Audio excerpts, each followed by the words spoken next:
guys, I'm Jeff. In this video I'm going to show you how to put on a reproducible and reliable sugar-tong splint of the forearm. You're going to see a lot of different ways to put on splints when you're in your training, but I think this method is probably the most reproducible for you guys and a nice intro way of learning how to put on splints. So first you want to gather your supplies. For this we're going to need 2 4-inch web roll or cotton roll, 2 3-inch ace wraps, and 2 6-inch plaster rolls. Okay? We're going to start by measuring out the patient's forearm using our cotton roll. You're going to go from the tip of the long finger around the elbow and back up to the tip of the long finger and measure that out and lay it down. It's okay to be long here. If you're unsure of where that mark was, don't be afraid to add an inch or so. Being long is better than being short. So now we're going to roll out the padding that's going to protect the patient's skin from the plaster. I like 4 layers for this part. When you're rolling this out, make sure that you don't stretch the cotton and then lay it down. You'll shrink the bottom layer and create a bunch of wrinkles. Just gently let it lay down. Get these out of the way so you can see a little bit better. So like I said, we're going to do 4 layers here.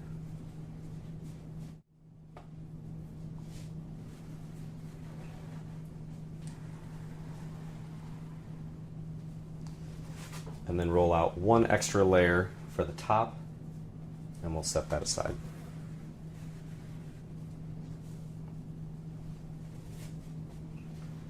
All right. Next, we're going to take our plaster and roll that out. We don't want the plaster to be hanging over the edges of the cotton, so we're going to leave it just a little bit short of the edges here. Same on this side.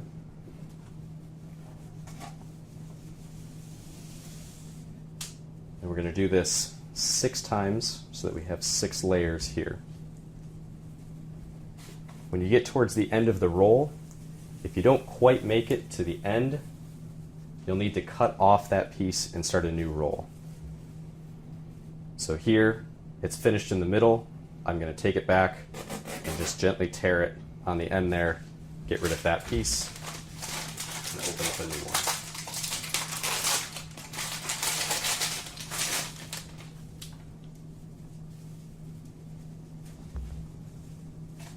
There's 5 and 6. What we actually want here is 12 layers of plaster,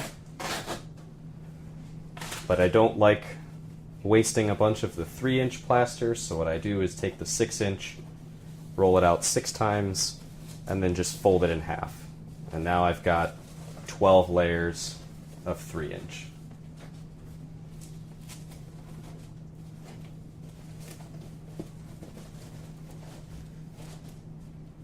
Okay, so now we're all set up and ready to go. Before you do anything else though, make sure your ace wraps are unwrapped, unvelcroed, and near the patient. It is very, very difficult to unwrap and unvelcro your ace wraps later once the splint is wet and you're holding it on the patient. On one of my ace wraps, I also like to cut a little thumb hole here, just a few inches from the end where the Velcro's at. So now we're going to dunk our plaster. You can wear gloves here. I usually don't. Just gently put it in the water. You want your water to be warm, but not hot. If your water is too hot, it'll delaminate the plaster and burn the patient. I'm up a little high here, so I'm going to go onto my tippy toes for this part. Try not to make a mess when you're wringing it out. And most importantly, don't reach all the way across and try to get the other side with your thumb. You'll leave a big wrinkle with your web space there. Just flip it around 180 degrees and wring out the other side.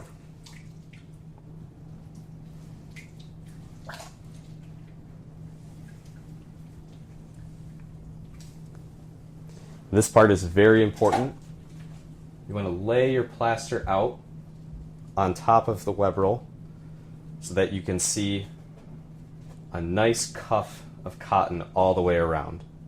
If you have any plaster hanging over the edges, it's going to harden and cut into the patient later. We'll sandwich our top layer over that, and then gently smooth it out. Get rid of any wrinkles that we have. Sandwich everything together neatly. Remember that you want the bottom part to be on the patient's skin, so at this point I usually flip, and that way I can see the bottom part and bring it over to the patient. Next, you'll have your patient in high five position. Bring them up like this. We'll start by putting the more padded side of the splint against their skin. I go high up to their fingers and then roll back some of that plaster to here, and then have them hold it for me. So now you know that they have not only a nice smooth cuff that's comfortable for them to grab, but that you've put it in the perfect spot so as not to immobilize their MCP joints. You're going to bring it around the back of the elbow like this, and then I'm going to turn it sideways here so they can see. You'll want to roll back any excess to just below the metacarpal heads. All right? This is why it's always okay to be long, but you don't want to be short here. Make sure there's not a bunch of extra slack hanging off the elbow. If their elbow isn't bent enough, you'll notice it keeps falling off. Just have them bend their elbow more and it'll stay on. Keep that tension so that it doesn't fall off. And then grab your ace wrap. This is why it's important to have it nearby. Start by putting the thumb through the thumb hole. Come around once. Completely cover the Velcro. Don't leave any exposed Velcro. Patients hate that. It sticks to everything, their sling, their sheets, their clothes. Make sure that it's completely covered. As you're rolling with this first ace wrap, make sure that you're not rolling the splint here. Keep it pinched down. And with this first ace wrap, I go to about the mid-forearm. And I'll show you why later. We're just going to finish it out here. Again, make sure that Velcro isn't anywhere near the skin. Right, so we don't want this. We don't want Velcro resting on skin. Right, we want Velcro resting on ace wrap. Take the second one. Try to cover that first Velcro completely. Cover the Velcro again.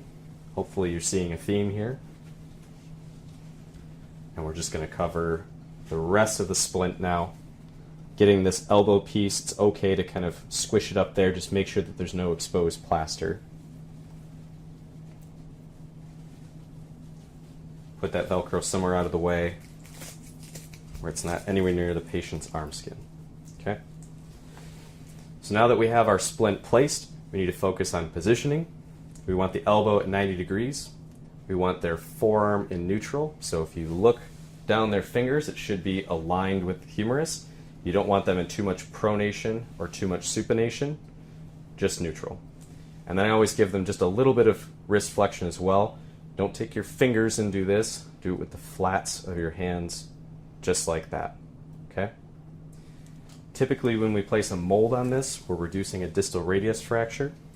You want your fingers to be in between the radius and the ulna down here, and your thumbs along the back here.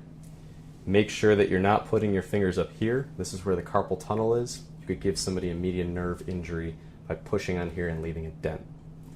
Also make sure that you're not letting them rest their elbow down on something. This will create a pressure wound at the olecranon later. Commit to your mold and hold it. Always keep an eye on your position as well. Make sure that you're still at 90 degrees and that the forearm is in neutral. The patient's arm is usually getting pretty tired by now, so if you need to let them rest it down, make sure that they're resting it down on the arm and not on the elbow. People are always really tempted to make sure that the splint is dry, and they constantly check it by squishing it. Don't do this, okay? Those plaster bonds need to form, and if you squish them while they're forming, they break permanently. They're very delicate. Just commit to your mold and hold this. It usually takes a couple of minutes. When you're first starting, the process of getting the splint on takes a little bit longer, so you may not have a whole lot of time to mold later on. After a while, once you're convinced that it's dry, you can knock on it. It should sound hard. It's still not fully cured that yet though, so I'll typically place a pillow on their lap or over their chest, depending on if they're sitting or laying down, and then gently rest it on top or on top. You want something soft so that nothing creates any pressure dents in there. The reason that I have them put this second ACE wrap on lower is if the splint feels too tight later on, they can always take this first ACE wrap completely off to loosen the splint. You can compartment check them proximally, but this ACE wrap is still holding kind of the meat part of the splint on, and they can rewrap once they're done with that. While you're sitting there holding the mold, it's always a good time to tell them things like, you can't get this wet. If you have problems with it, please call the clinic, and any other instructions that you want to give them before then. And that's it. You'll see a variety of other kinds of splints put on using the same method. A volar resting splint typically goes from about here down to here, just on the volar side of the forearm. You'll also occasionally see ulnar gutters that are sort of a taco on the ulnar side of the forearm, and ankle splints and long leg splints, long arm splints, coaptation splints that go around the shoulder, all function the same way. You'll also see people who will wrap cotton circumferentially around the arm, then place the plaster. This is perfectly fine as well, but I find that's a lot of moving parts for someone who hasn't done it too many times before, and I think this gives you a nice, reproducible, easy way. So, judging our splint, we have immobilized the joint above and below. We didn't immobilize too many joints though. He can still move his MCPs to 90 degrees, so those aren't going to get stiff. We have a good anatomic mold. The forearm is in neutral, the wrist is in slight flexion, the elbow is at 90 degrees, and most importantly, it looks good.